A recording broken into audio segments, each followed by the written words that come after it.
sex is that when the chakra is opened up through kriya, then the sexual energy isn't blocked and it can flow upwards. Not while having sex. Not while having sex.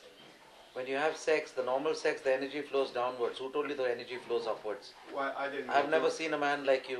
I don't mean during sex. I mean this is just the opposite. No, I mean that the sexual energy can be transmuted upwards. It can be by Mahamudra, later Vajroli, by your regular practices.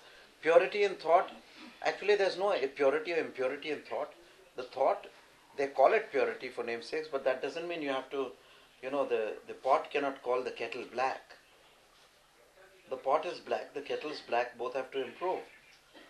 So, the men or the psychology in man tries to degrade sex at the cost of the Hail Mary or meditation. You cannot, because it is from the desire or the passion of sex that the desire for God is created.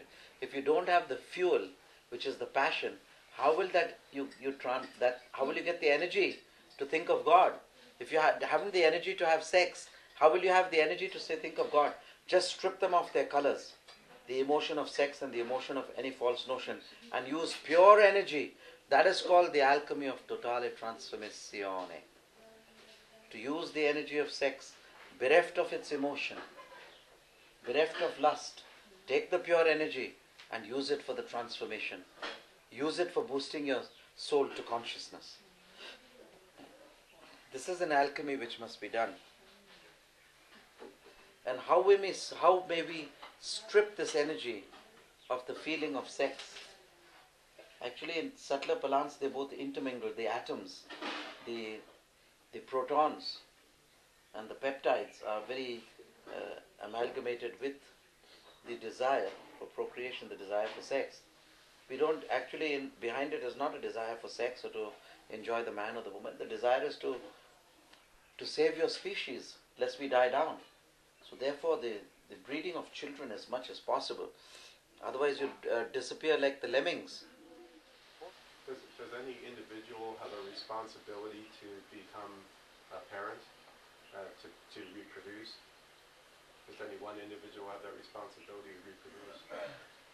You mean one fellow reproducing for the whole race? No. I mean, could I say, okay, I don't want to become a parent. I don't want that responsibility. Let other people preserve the race. No, this is a much vaster thought than you and I. It is a collective consciousness which has to look at the human race. And if the human race is dwindling and dying down, and the American bison is increasing, we have to populate the earth so that there's an equal. This thing is just a natural thing. Like it would be for a savanna lion or something to reproduce its own offspring. It's a very, very important bounden duty on humanity that it should keep its race alive. That it's a fun thing is a very minor portion of it. So how is it decided who is going to be the parents and who? You can't say I don't want the fun thing and I still want to have sex. No one will have it. What is the spiritual significance of marriage? The spiritual significance of marriage is an economic significance. That if you produce a child on this earth, you should take the responsibility to give it food, clothing and a proper education so that he becomes a fine man in this world and makes the mother and father proud. Okay? I mean, everyone would like to have a child like Vivekananda, like Ramakrishna, like Abraham Lincoln, even like President Kennedy. Right? He did a great thing. He was the president and he made everybody proud. The ultimate playboy. So, but you don't want a vagabond or something, or a demon or a terrorist to be born into your house. It's not in your hand. You can only pray for the best and leave to God the rest.